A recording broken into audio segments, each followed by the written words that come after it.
Good morning. आज के इस वीडियो लेक्चर में हम सर्किट एनालिसिस का टॉपिक पढ़ेंगे, इम्पीडेंस पैरामीटर्स या जेड पैरामीटर्स।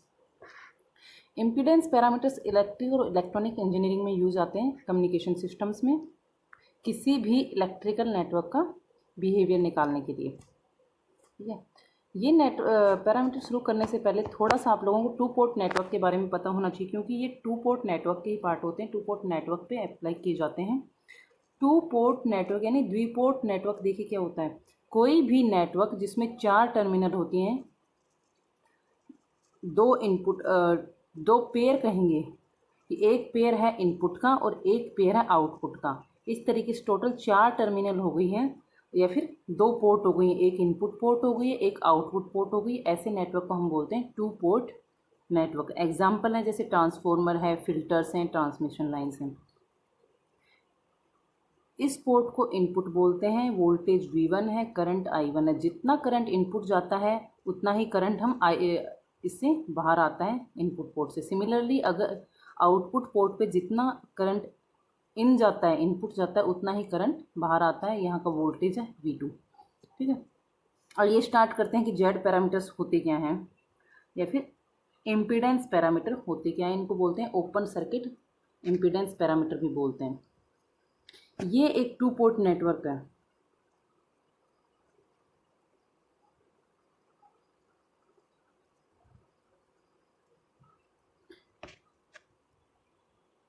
इस पोर्ट का वोल्टेज है V1, करंट है I1, इसे हम बोलेंगे इनपुट पोर्ट, इसे हम बोलेंगे आउटपुट पोर्ट। यहाँ का वोल्टेज है V2 और करंट है I2। डायरेक्शन देख लीजिए, हमेशा नेटवर्क के अंदर की तरफ करंट जाता है, इन जा रहा है। ठीक है, ये I1 current, V1 voltage, V2 voltage, I2 current. I1 and I2 दोनों इंडिपेंडेंट करंट होते हैं, किसी पर भी ये निर्भर नहीं करते। V1 और V2 वोल्टेज हैं, ये डिपेंड होते हैं, निर्भर करते हैं I1 और I2 धारा पर। अब देखिए, अगर हम V1 वोल्टेज निकालें इस सर्किट से, इस टू पोर्ट नेटवर्क से V1 वोल्टेज निकालेंगे तो V1 डिपेंड करेगा I1 पे और I2 की वैल्यू पे। I1 और I2 के दोनों के मान पे डिपेंड करेगा, इसलिए मैंने लिखा है। देखिए, V1 है फंक्शन किसका, I1 व I2 का, यानी V1 किसका फंक्शन है I1 व I2 दोनों का फंक्शन है। सिमिलरली अगर हमें V2 वोल्टेज निकालना है तो ये डिपेंड करेगा I2 करंट और I1 करंट पे, इसलिए V2 भी फंक्शन हो गया है I1 व I2 का। यानी जो हमारा रिलेशनशिप बनेगा वो हम निकालेंगे, V1 व V2 वोल्टेज निकालेंगे और I1 व I2 हम इंडिपेंडेंट हैं, किसी पर निर्भर नहीं करते। इनके टर्म्स में हम V1 व V2 का मान निकालेंगे, तो V1 फंक्शन हो गया I1 व I2 करंट का, V2 फंक्शन हो गया I1 व I2 करंट का।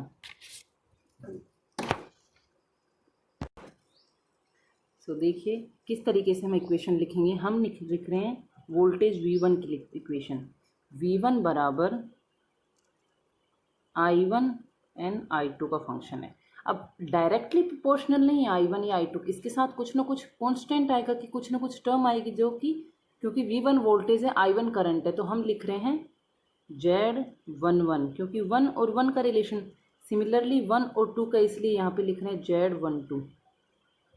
ये हो गया हमारा V1 का रिलेशनशिप I1 व I2 के साथ। V1 बराबर होता है Z11 I1 plus Z12 I2। इस इक्वेशन को हमने नाम दे दिया फर्स्ट इक्वेशन। सेकंड इक्वेशन देखिए, V2 बराबर होता है Z21 I1 plus Z22 I2। Z क्या होता है, इम्पीडेंस होता है, वोल्टेज व करंट का रेशियो होता है, इसलिए हम इनको बोलते हैं इम्पीडेंस पैरामीटर। क्योंकि हम निकाल रहे हैं वोल्टेज, हमें करंट दिया जाता है जो कि डिपेंडेंट नहीं होता है, इंडिपेंडेंट एंटिटी होता है करंट, और वोल्टेज इन दोनों पे डिपेंड करता है, करंट पे डिपेंड करता है। इसलिए V1 का मान, क्योंकि टू पोर्ट नेटवर्क पढ़ रहे हैं तो टू पोर्ट में दो करंट थे हमारे पास, एक I1 करंट है, एक I2 करंट है। V1 का मान दोनों करंट पर निर्भर करेगा, सिमिलरली V2 का मान भी दोनों पर निर्भर करेगा, I1 व I2 पे। रिलेशनशिप बनेगा V1 बराबर Z11 I1 plus Z12 I2। ये देखिए V1 और I1 है इसलिए Z11, V1 और I2 Z12, V2 and I1 Z21 और V2 और I2 Z22। ठीक है, इसलिए याद रखने में कोई दिक्कत नहीं होगी। ये हमारी हो गई सेकंड इक्वेशन। ठीक है, अभी तक हमने सिर्फ इक्वेशन पढ़ी है, ये है जेड पैरामीटर्स की इक्वेशन। इसको हम इस तरीके से भी लिख सकते हैं, V1 V2 मैट्रिक्स फॉर्म में कैसे लिखेंगे देखिए, बराबर Z11 Z12 Z21 and Z22 I1 I2। अब वो इक्वेशंस को ऐसे लिख सकते हैं, V1 बराबर हो गया Z11 I1 plus Z12 I2, V2 बराबर हो गया Z21 I1 plus Z22 I2। ये हो गया V बराबर Z की मैट्रिक्स इंटू I की मैट्रिक्स। ठीक है, ये Z मैट्रिक्स को हम बोलते हैं impedance parameter matrix.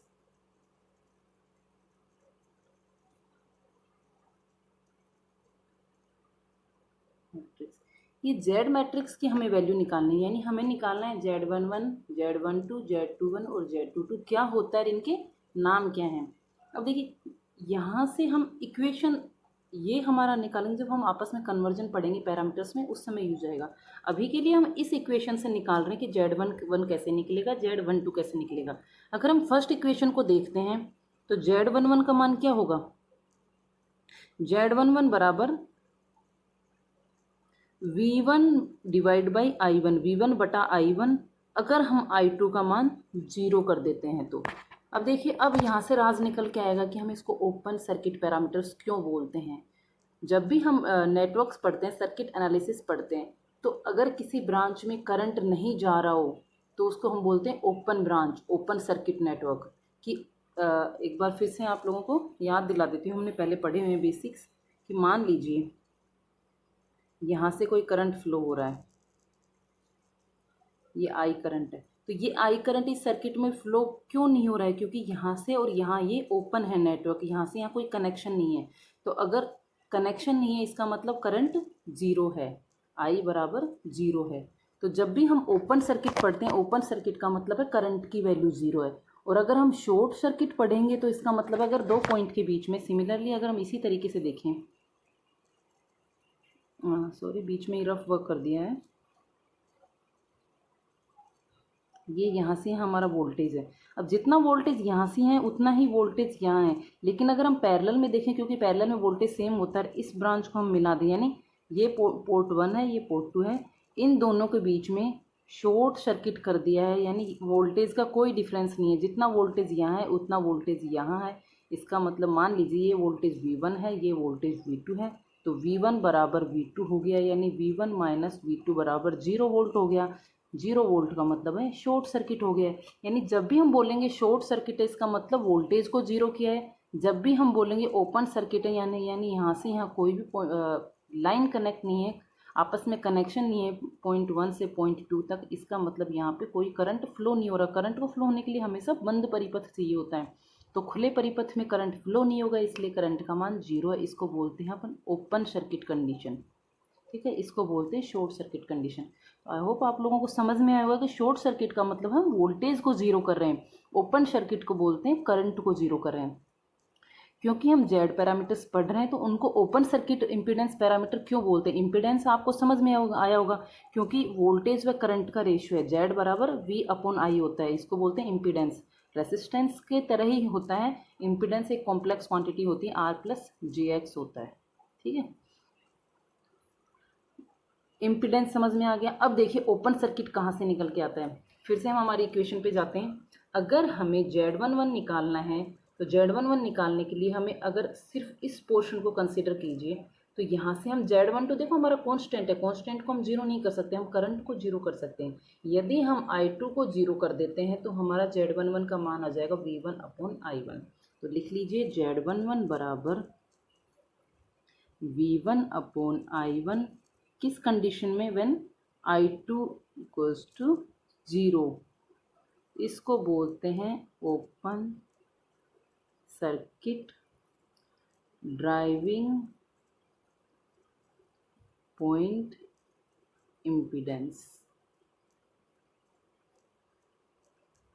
Open circuit driving point impedance value आएगी ओम में यूनिट। ये हो गया V1 व I1 का रेशियो जब I2 0 होता है। ठीक है, अब देखिए जब हमने I2 को 0 किया है तो हमने Z11 निकाल लिया है V1 और I1 का रेशियो, जिसको हमने लिखा है open circuit driving point impedance.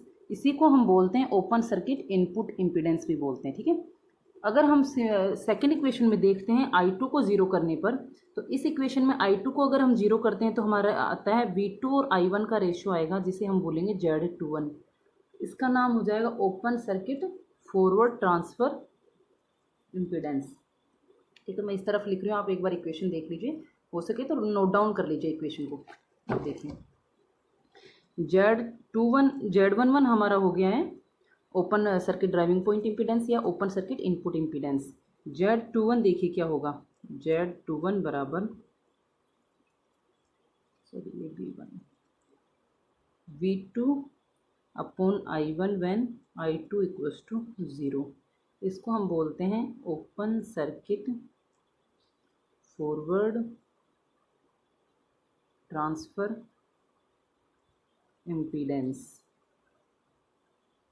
अब देखिए इसको क्यों बोल रहा है फॉरवर्ड ट्रांसफ़र इम्पीडेंस, क्यों बोला है। अगर आप लोगों को 2 पोर्ट नेटवर्क याद हो तो ये हमारा V1 था, ये है V2, ये I2 एंड ये I1।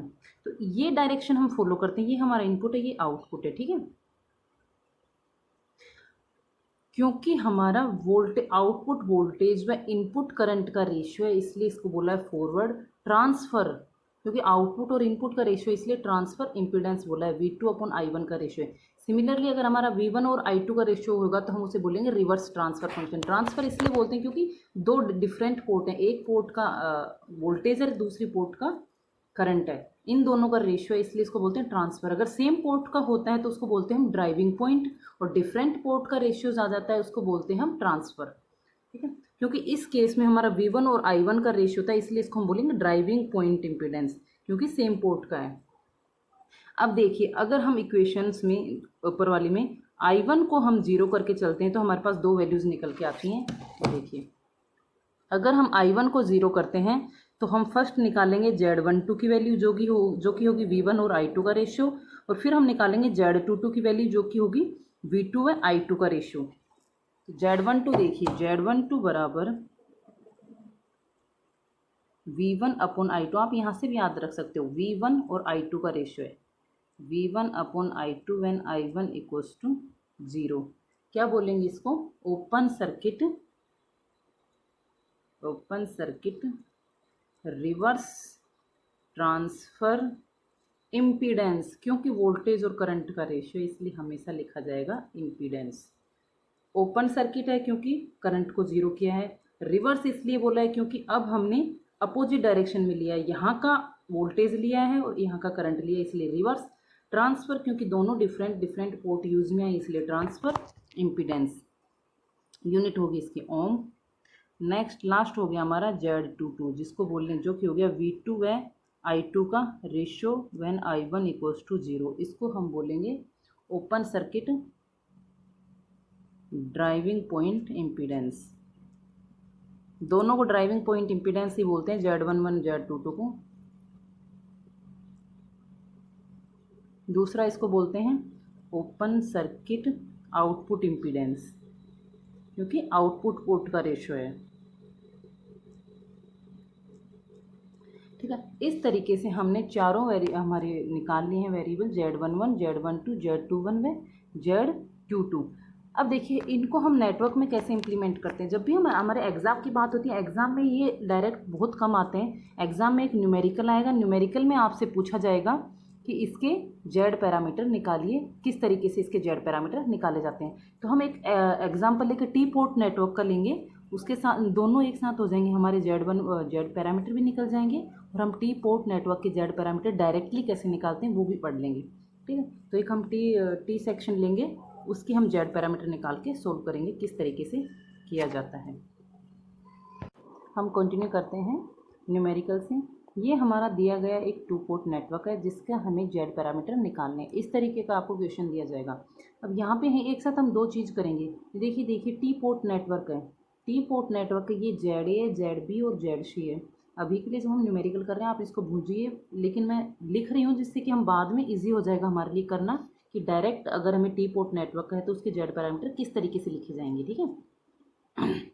3 रेसिस्टेंस हैं, 2 ओम है, 6 ओम है, 4 ओम है, 2 पोर्ट हैं तो ओब्वियसली ये इनपुट पोर्ट है। इसका वोल्टेज हो गया V1, यहाँ पे जो करंट हो गया वो I1। वो दिया नहीं जाएगा, हम लोगों को लिखना पड़ेगा। यहाँ का यहाँ से वोल्टेज हो गया V2 एंड करंट हो गया I2।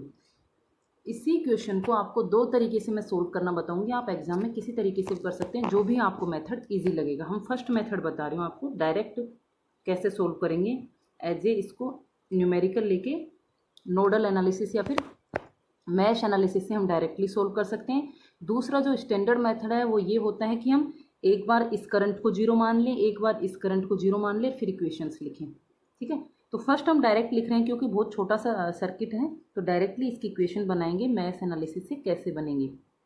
अब देखिए, अगर इस नेटवर्क में हम देखते हैं, हमें रिलेशनशिप निकालना है, जेड पैरामीटर निकालने हैं। जेड बराबर Z11, Z12, Z21 and Z22, ये पैरामीटर हमें निकालने हैं जो कि इस तरीके के होंगे। V1 बराबर Z11 I1, आप लोगों को इक्वेशन याद होनी चाहिए, Z12 I2, V2 बराबर Z21 I1 plus Z22 I2।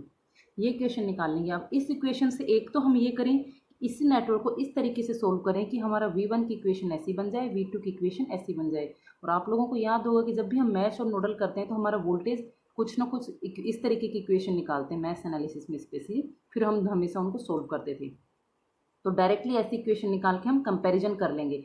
दूसरा मेथड ये होगा कि एक बार हम करंट I2 को 0 करेंगे तो ये दोनों वैल्यूज़ निकलेंगी, और जब हम I1 को 0 करेंगे तो हमारी ये दोनों वैल्यूज़ निकलेंगी। तो उस तरीके से कर सकते हैं। हम फर्स्ट मेथड कर रहे हैं, डायरेक्ट इसमें मैश एनालिसिस लगा रहे हैं। ये देखिए करंट I1 है, यहाँ पे इस ब्रांच में जो करंट जाएगा ये I1 प्लस I2 का सम जाएगा, I1 प्लस I2 जाएगा।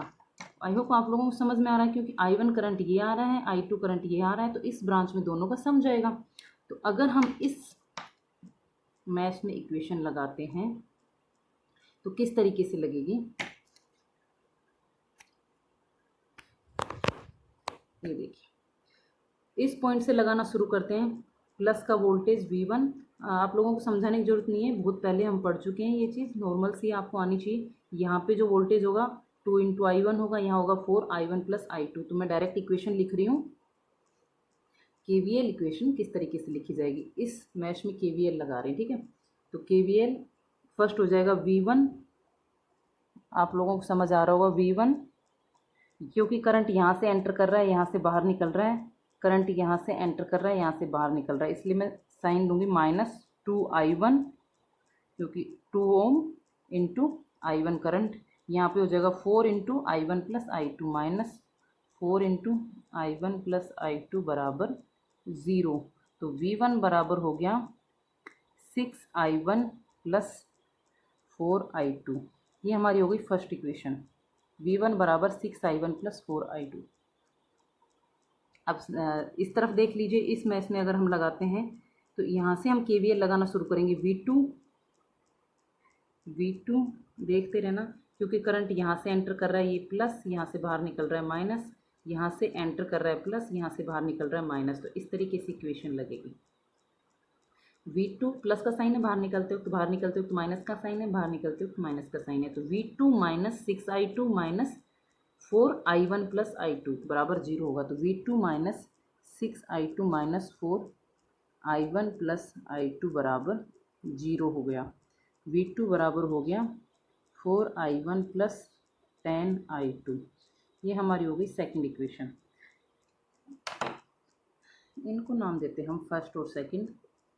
ये इसको बोलते हैं थर्ड इक्वेशन और इसको बोलते हैं फोर्थ इक्वेशन, जिससे कंपैरिजन इजी हो जाएगा। ये तो हमारी है स्टैंडर्ड इक्वेशन जेड पैरामीटर की, ये हमने जो अभी सोल्व करी है। तो अगर आप लोगों देखिए कंपैरिजन करते हैं, फर्स्ट इक्वेशन को थर्ड से कंपैरिजन कीजिए। V1 बराबर I1 और I2 की फॉर्म में है। V1 बराबर ये हो गया हमारा Z11 I1, ये Z12 I2। सिमिलरली V2 बराबर Z21 I1 और Z22 I2। ये हमने डायरेक्ट निकाल लिए। तो ये तो बहुत इजी सा एक क्वेश्चन था, ऐसा मुझे हार्डली एग्जाम में आएगा।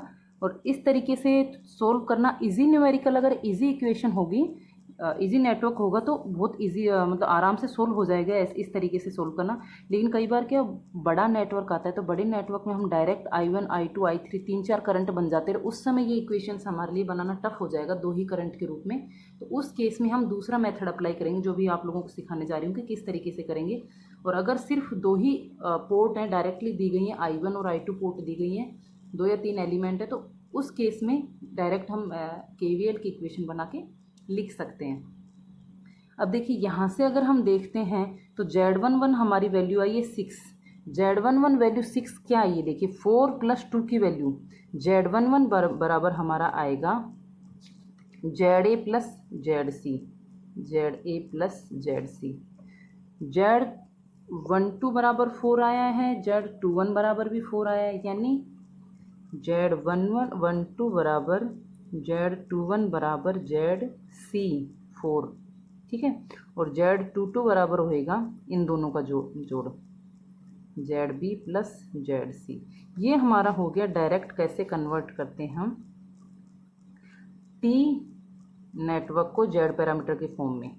जब डायरेक्ट कोई T नेटवर्क दिया गया हो, कोई भी नेटवर्क दिया गया हो, पाई हो, तो उसे T में कन्वर्ट कर लो। उस केस में अगर हमें Z पैरामीटर निकालने तो इस तरीके से होंगे। Z11 की वैल्यू होगी इन दोनों का जोड़, Z22 की वैल्यू होगी इन दोनों का जोड़, और Z12 बराबर 21 बराबर ये वैल्यू होगी जो कि मिडल की रहती है।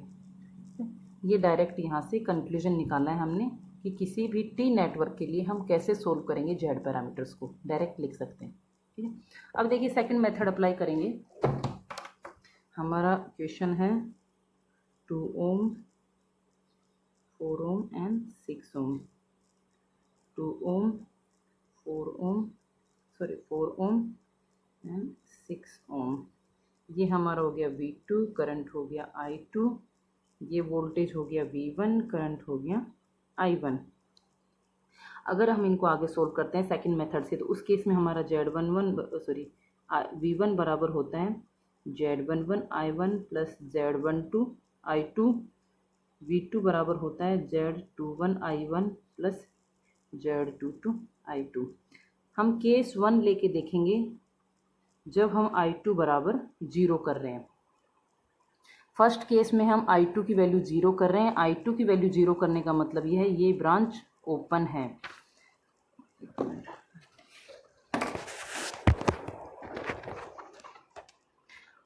ये ब्रांच I2 की वैल्यू 0 करने का मतलब हमारा सर्किट इस तरीके से बनेगा, तो छोटा बना देते हैं। V1 I2 बराबर 0, तो यहाँ से यहाँ का वोल्टेज हो गया V2। ये हो गया 2 ohm, ये हो गया 4 ohm। देखिए फर्स्ट केस में हमने क्या किया, I2 को 0 किया। अब हम डायरेक्ट अप्रोच लगा रहे हैं कि एक बार I1 को 0 करके सोल्व करेंगे, एक बार I2 को 0 करके सोल्व करेंगे। तो अगर हम I2 को 0 करते हैं तो हमारे पास Z11 और Z21 की वैल्यू निकलेंगी। Z11 की वैल्यू निकलेगी V1 और I1 का रेशियो, और Z21 की वैल्यू निकलेगी V2 और I1 का रेशियो। अब देखिए जब I2 को 0 कर दिया है तो ऑब्वियस सी बात है ये जो करंट है I2 यानी इस ब्रांच में कोई करंट नहीं जाएगा, तो इस रेसिस्टेंस का कोई वैल्यू नहीं रहेगी। ये जो 6 ओम है इसका कोई मतलब नहीं रहेगा यहाँ कोई, क्योंकि करंट नहीं होगा तो यहाँ कोई वोल्टेज डेवलप नहीं होगा। तो जितना वोल्टेज यहाँ है उतना ही वोल्टेज यहाँ होगा, इसलिए मैंने V2 को यहाँ से यहाँ लिख दिया है, क्योंकि इस रेसिस्टेंस में कोई वोल्टेज ड्रॉप नहीं होगी, क्योंकि करंट ज़ीरो है। करंट ज़ीरो है तो V × IR होता है, इसलिए वोल्टेज भी ज़ीरो होगा। ठीक है, ये कॉन्सेप्ट समझ में आया होगा, बहुत बार पहले भी समझाया मैंने क्लास में। अब देखिए वोल्टेज V2 यहाँ से यहाँ हो गया। अगर हम ये हमारा करंट हो गया I1 करंट, तो फर्स्ट हमें V1 और I1 का रेशियो चाहिए, तो सिंपल से है निकाल लो। एक बहुत छोटा सा सर्किट बना हुआ है, टोटल रेसिस्टेंस है 6 ओम, टोटल वोल्टेज है V1, टोटल करंट है I1, तो V1 बराबर 6 I1 हो गया, और V1/I1 बराबर हो गया 6, जो कि क्या है Z11। ठीक है, अब देखिए अगर इसी नेटवर्क को दोबारा से देखते हैं तो इस तरीके का एक सर्किट बना हुआ है, 2 ओम 4 ओम, यहाँ से यहाँ वोल्टेज V1 है, ये 2 ओम है, ये 4 ओम है, और यहाँ से यहाँ का वोल्टेज है V2। ये हमारा इस तरीके का नेटवर्क है। यही नेटवर्क को मैं दोबारा से बना रही हूँ सिंप्लीफाइड तरीके से। ये वोल्टेज V2 है हमें, और ये जो करंट आ रहा है वो इसमें है I1 करंट। अब हमें सेकंड केस में हमें V2 और I1 का रेशियो चाहिए, ठीक है। तो V2 और I1 का रेशियो क्या होगा, निकाल के देख लीजिए। V2 वोल्टेज क्या होगा, यहीं से भी देख सकते हैं। V2 बराबर क्या होगा, इस रेसिस्टेंस के अक्रॉस वोल्टेज यानी 4 इंटू I1, V2 बराबर हो जाएगा 4I1 और V2 अपॉन I1 हो जाएगा 4, जो क्या हो जाएगा Z21, ठीक है। तो Z11 हमारा आ गया 6, Z21 हमारा आ गया 4 ओम। सॉरी यूनिट लगाना मत भूलिएगा। ये हमारा Z11 और Z21 की वैल्यूज़ आ गई हैं जब हम I2 को 0 मान के चलते हैं। सिमिलरली अगर हम I1 को 0 मान के चलेंगे तो हमारा नेटवर्क किस तरीके से सोल्व होगा, देखिए। नेक्स्ट पेज से देखिए। अगर हम I1 को 0 मानेंगे तो ये वाला जो रेसिस्टेंस है इसमें कोई करंट नहीं जाएगा, वोल्टेज यहाँ से यहाँ तक डेवलप हो जाएगा। ये यहाँ से यहाँ V1 रहेगा, ये 4 ओम, ये 6 ओम और ये वोल्टेज V2। देखिए किस तरीके से लिखेंगे। अगर हम लेट I1 इक्वल्स टू 0 तो हमारा नेटवर्क इस तरीके से बन जाएगा। कभी भी आप जब भी एग्ज़ाम में लिखो तो इस चीज़ को 0 मत लिख देना, ये बनाना आपको पड़ेगा। लेकिन करंट इसमें वोल्टेज I1 बराबर 0 होगा, इसलिए यहाँ से कोई वोल्टेज ड्रॉप नहीं होगा। जितना वोल्टेज V1 यहाँ है उतना ही वोल्टेज V1 यहाँ रहेगा।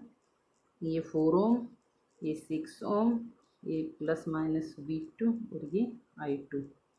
अब हम निकालेंगे Z12 एंड Z22।